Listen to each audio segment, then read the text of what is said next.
Mənə elə gəlir ki, Paşinyanın bax belə siyasi, necə deyərlər, vurnuxmalarının, bu siyasi hoqqabazlıqlarının kökündə dayanan, o nalamuxa vurmağının kökündə dayanan əsas səbəb odur ki, 2026-cı ildə Ermənistanda parlament seçkiləridir.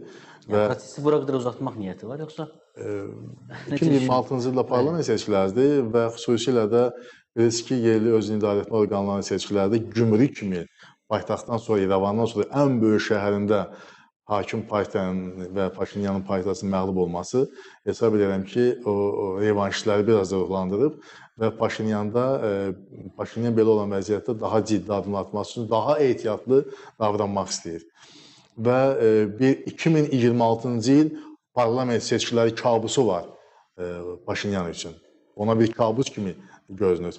Və mənə elə gəlir ki, ya sürətlə bu məsələ həllini tapmalıdır. Yox, yubanarsa, 2026-cı ilə keçidə qədər yubanarsa, 2026-cı ildə Paşinyanla yalnız seçkilərdən sonra və seçkilərdə qalib gələcəyi təqdirdə radikal, bu istiqamətdə sülhpərvər gedişlər gözləməyə dəyər.